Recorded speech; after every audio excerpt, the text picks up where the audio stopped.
राधे कृष्ण दोस्तों, आज की कहानी का नाम है खीर। वृद्धाश्रम के दरवाजे पर ही पिता रामलाल को उतारकर राजेश चलने लगा तो वृद्ध आसक्त पिता ने कोई शिकायत नहीं की।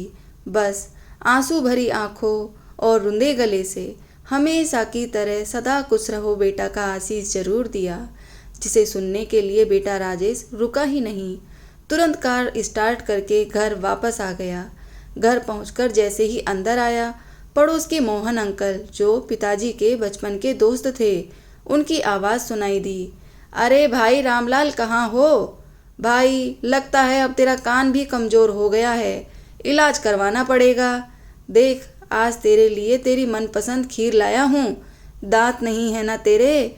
बहू ने खास तौर पर तेरे लिए बनाकर भिजवाई है, इसलिए आया हूँ। और तू है कि सुन ही नहीं रहा? अरे अंकल नमस्ते, आइए ना, अंदर आइए। राजेश अचकचा सा गया था। क्या बात करें, कैसे बताएं?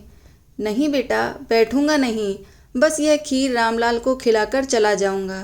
छड़ी के सहारे धीरे धीरे कदम बढ़ाते मोहन जी ने राजेश को देखकर कहा, कहाँ है रामलाल? दिखाई नहीं दे रहा, ना ही उसकी कोई आवाज़ सुनाई दे रही है। तबीयत तो ठीक है ना उसकी? उनका चिंतित स्वर राजेश को बेचैन कर गया। नहीं अंकल, पापा घर में नहीं हैं, राजेश ने कहा तो मोहन जी ने आश्चर्य से पूछा, घर में नहीं है तो कहाँ गए? तू भी तो यहीं पर है। वो अंकल, मैंने वृद्ध आश्रम में उनके रहने की व्यवस्था कर दी है, अभी मैं वहीं से आ रहा हूँ। बहुत अच्छी व्यवस्था है वहाँ। राजेश की बात सुनते ही मोहन जी के कदम जम से गए।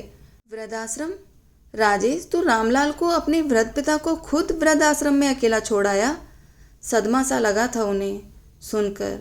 अपने लड़खड़ाते कदमों को वहीं पड़ी कुर्सी पर किसी तरह बैठकर सहारा दे पाए थे। क्यों किया तूने राजेश ऐसा? तेरे लिए बोझ बन गया था क्या तेरा पिता? क्यों? अंकल, आपसे कुछ छिपा नहीं है। माँ के जाने के बाद से पापा की दिनचर्या ही नहीं रही। बोलचाल व्यवहार भी अजीब सा हो गया है। कपड़े पहनने का सलीका ही भूल गए हैं। किसी के भी सामने कैसी भी पोशाक में आ जाते हैं। अपनी बहू पिंकी के ऊपर बात बेबात चिड़चिड़ाते रहते हैं। कल बच्चों के ट्यूशन टीचर को अपशब्द कहने लगे थे और परसों पड़ोसी रमेश जी के बगीचे में जाकर फूलों को नोच रहे थे। एक मिनट को घर में सुकून और शांति नहीं मिल पा रही थी। मुझे ही संभालना पड़ता था उन्हें। इतने ऊंचे पद पर हूँ मैं ऑफिस में, इतना काम है, रोज रोज छुट्टी कैसे मिलेगी? अचानक खड़े हो गए थे मोहन जी। बस बेटा, बस कर, तुझसे ऐसी उम्मीद नहीं थी। जानता है, बचपन में एक बार तो बोर्ड परीक्षा में फेल हो गया था। रामलाल पर तो जैसे बादल फट गया हो। बड़ा नाज था उसे अपने बेटे पर। सारी बिरादरी में उसकी बदनामी हुई, पर तुझ पर उसने कभी कोई आँच नहीं आने दी थी। तू अवसाद में चला गया था, घर से बाहर नहीं निकलता था, घर में सबके ऊपर चिल्लाता रहता था। कभी नहीं पढ़ूंगा ऐसा भी कहता था। उस समय रामलाल ने ऑफिस से लंबी छुट्टी ले ली थी और पूरे समय तेरा ध्यान रखता था। अपने हाथों से तेरी पसंद की चीज़ बनाकर तुझे खिलाता।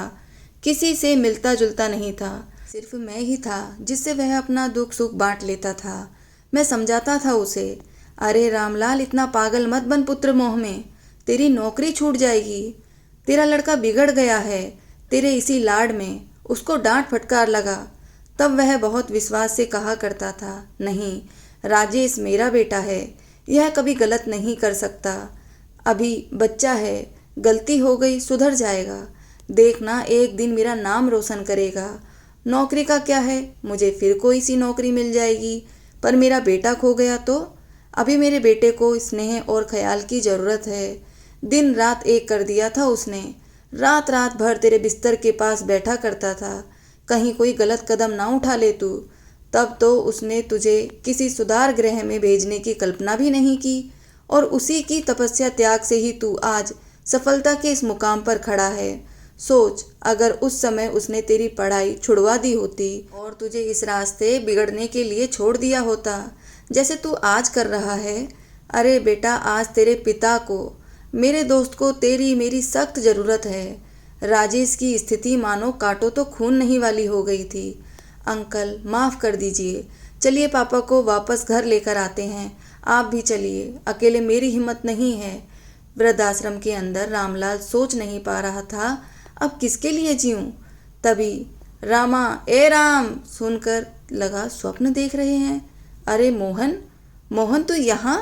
हाँ और नहीं तो देख, तुझे ढूंढ निकाला। चल रामा चल, घर चल, मोहन ने उनका हाथ थामकर कहा। कैसे चलूँ मोहन, मेरा अब यही घर है। मेरा बेटा खुद मुझे यहाँ छोड़कर गया है। रामलाल जी कह ही रहे थे तभी मोहन के पीछे से राजेश आ गया। पापा मुझे माफ़ कर दीजिए, अपने घर चलिए। आपका यह बेटा एक बार फिर अपनी राह भटक गया है। नहीं, यह मेरा बेटा है, कभी गलत काम कर ही नहीं सकता, पूरे विश्वास से कहते हुए सिर झुकाए खड़े अपने पुत्र को रामलाल जी ने गले से लगा लिया था। चल अब जल्दी घर चल, खीर भी तो खानी है तुझे, कहते हुए मोहन जी अपने मित्र का हाथ पकड़कर कार की ओर बढ़ गए। धन्यवाद दोस्तों, आपको आज की कहानी कैसी लगी कमेंट में ज़रूर बताएं। मिलते हैं दूसरी कहानी में। जय श्री राधे कृष्ण दोस्तों।